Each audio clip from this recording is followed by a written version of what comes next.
بسم اللہ الرحمن الرحیم۔ السلام علیکم ڈیئر اسٹوڈنٹ، کیسے ہیں آپ؟ اسلامت لازمی نئی بک 2023 10th کلاس کا ہمارے پاس پہلا چیپٹر چل رہا ہے، قرآن مجید و احادیث نبوی۔ اس کا دوسرا حصہ ہوگا ہمارے پاس حفاظت و تدوین حدیث دور اول، عہد نبوی، خاتم النبیین صلی اللہ علیہ وآلہ وصحابہ وسلم، عہد صحابہ کرام رضی اللہ تعالیٰ عنہم۔ اس چیپٹر کی ہم پہلے ریڈنگ کریں گے اور اس کے بعد ہم اس کے مشق کو دیکھیں گے۔ تو چلتے ہیں اپنی ریڈنگ کی طرف۔ نبی کریم صلی اللہ علیہ وآلہ وسلم کی گفتگو اور عمل کو حدیث کہا جاتا ہے۔ آپ کے فرمان کو حدیث قولی اور عمل کو حدیث فعلی کہتے ہیں۔ یہ شارٹ کویسچن ہے، آگے ہم دیکھیں گے۔ آپ کے سامنے کسی صحابہ نے عمل کیا ہو اور آپ نے خاموشی اختیار فرمائی ہو تو اس کو حدیث تقریری کہتے ہیں۔ جس حدیث میں مفہوم اللہ تعالیٰ کی طرف سے اور الفاظ نبی کریم صلی اللہ علیہ وآلہ وسلم کے ہوں تو اس کو حدیث قدسی کہا جاتا ہے۔ احادیث مبارکہ قرآن مجید کی تفسیر اور تشریح ہے۔ نبی کریم کی اطاعت اور اتباع کا اللہ تعالیٰ نے خود حکم ارشاد فرمایا ہے۔ نبی کریم معلم انسانیت بن کر تشریف لائے ہیں اور معاملات زندگی میں احادیث مبارکہ کے بغیر ایک مسلمان کا گزارا ممکن نہیں ہے۔ احادیث مبارکہ عبادات، معاملات اور احکامات میں بنیادی حیثیت رکھتی ہے اور قیامت تک ان سے رہنمائی لی جاتی رہے گی۔ اسی لیے دور رسالت اور دور صحابہ کرام میں اس کی حفاظت پر بھرپور زور دیا گیا اور احادیث مبارکہ کو باقاعدہ مدون کر دیا گیا۔ تدوین حدیث سے مراد احادیث مبارکہ کو جمع کرنا اور انہیں کتابی شکل دینا ہے۔ تدوین حدیث کی تفصیل درج ذیل ہے۔ نبی کریم کی احادیث مبارکہ کی جمع و تدوین کا آغاز عہد رسالت ہی میں شروع ہو گیا تھا۔ حدیث کی جمع و تدوین میں خود نبی کریم کی سرپرستی اور رضامندی شامل رہی ہے۔ نبی کریم خود اس بات کو پسند فرماتے تھے کہ آپ کی بات کو سنا جائے، ذہن نشین کیا جائے اور محفوظ کر لیا جائے۔ اسی وجہ سے آپ ٹھہر ٹھہر کر گفتگو فرماتے تاکہ سامنے والا اسے اچھی طرح سمجھ لے اور یاد کر لے۔ بعض اوقات آپ 3 مرتبہ اپنی بات دہراتے تاکہ مخاطب کے ذہن میں بیٹھ جائے۔ نبی حدیث کی حفاظت کرنے والوں کو ان الفاظ میں دعا بھی دیتے تھے کہ اللہ تعالیٰ اس انسان کو خوش و خرم رکھے جس نے میری بات سنی، یاد کی اور اسے لوگوں تک پہنچایا۔ صحابہ کرام نبی کریم صلی اللہ علیہ وآلہ وسلم کی احادیث مبارکہ کو حفظ، تحریر اور روایت کرنے کا باقاعدہ اہتمام فرماتے تھے۔ دور رسالت میں صحابہ کرام کے پاس احادیث مبارکہ کو محفوظ کرنے کے 3 بڑے ذرائع تھے، جن میں صحابہ کرام کا احادیث مبارکہ کو حفظ کرنا، لکھ لینا اور اس کے مطابق عمل کرنا شامل ہے۔ رسول اللہ صلی اللہ علیہ وآلہ وسلم نے صحابہ کرام کی حوصلہ افزائی فرمائی کہ وہ آپ کے فرامین کو یاد رکھنے کے ساتھ ساتھ تحریری صورت میں بھی محفوظ کریں۔ چنانچہ آپ کی زندگی ہی میں احادیث نبویہ کو کتابی شکل میں محفوظ کرنے کا سلسلہ شروع ہو گیا تھا۔ رسول اللہ صلی اللہ علیہ وآلہ وسلم کے وصال کے بعد صحابہ کرام کی بڑی تعداد نے اس عمل کو اپنی زندگی کا مشن بنایا۔ عہد رسالت میں احادیث مبارکہ کی کتاب اور تحریر کی متعدد شہادتیں درج ذیل ہیں۔ دور رسالت میں جو دعوت نامے اور خطوط نبی کریم نے مصر، شام اور ایران کے فرما رواؤں کو لکھے، ان خطوط میں بعض تحریری شکل میں آج بھی مختلف مقامات پر محفوظ ہیں۔ نبی کریم نے حضرت عمر بن حزم رضی اللہ تعالیٰ عنہ کو یمن کا والی بنا کر بھیجا تو انہیں صدقہ اور وراثت کے متعلق احکامات لکھوا کر دیے۔ اسی طرح نبی نے مختلف علاقوں سے زکوٰۃ وصول کرنے کے لیے جن لوگوں کو روانہ فرمایا تھا، ان کی رہنمائی کے لیے زکوٰۃ کے تفصیلی احکامات لکھوا کر دیے تھے۔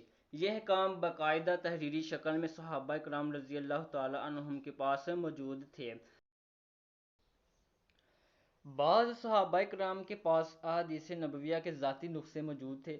صحیفہ صادقہ دور رسالت ہی کا مجموعہ احادیث تھا جو حضرت عبداللہ بن عمرو بن العاص کا مرتب کردہ تھا۔ اس کے علاوہ حضرت ابو ہریرہ، حضرت علی المرتضیٰ اور حضرت عبداللہ بن مسعود رضی اللہ تعالیٰ عنہم کے پاس بھی احادیث مبارکہ کے تحریری نسخے موجود تھے۔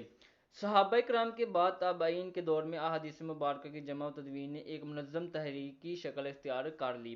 تابعین نے اس دور میں کئی کتب احادیث مرتب کی جو بعد کے ادوار میں باقاعدہ ماخذ اور مصادر کی حیثیت رکھتی ہیں۔ احادیث نبویہ کی جمع و تدوین کے حوالے سے یہ تمام کوششیں ذاتی نوعیت کی تھیں۔ سرکاری سطح پر جمع و تدوین کا سلسلہ حضرت عمر بن عبدالعزیز کے دور میں شروع ہوا۔ جمع و تدوین نے حدیث کی تحریک کو اوج کمال تک پہنچانے کا اعزاز امام مالک اور صحاح ستہ کے مؤلفین کے سر ہے۔ موطا امام مالک، صحیح بخاری، صحیح مسلم، جامع ترمذی، سنن ابی داؤد، سنن نسائی اور سنن ابن ماجہ اسی دور کی یادگاریں، یہ احادیث مبارکہ مستند مجموعے ہیں۔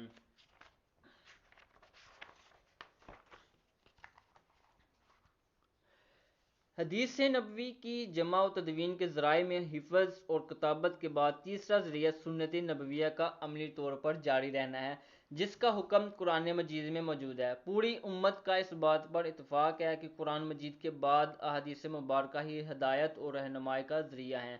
اللہ تعالیٰ نے قرآن مجید میں حکم فرمایا ہے وَمَا أَتَاكُمُ الرَّسُولُ فَخُذُوهُ وَمَا نَهَاكُمْ عَنْهُ فَانْتَهُوا، اور کچھ رسول تمہیں عطا فرمائے تو اسے لے لو، اور جس سے تمہیں منع فرمائے تو اس سے رک جاؤ۔ جمع و تدوین حدیث کی پوری تاریخ پر نظر ڈالنے سے واضح ہوتا ہے کہ اللہ تعالیٰ نے قرآن مجید کے ساتھ حدیث نبوی کی حفاظت کے بھی خصوصی اسباب مہیا فرمائے ہیں تاکہ قیامت تک اہل ایمان اس پر عمل پیرا ہو کر دنیا و آخرت میں کامیابی حاصل کر سکیں۔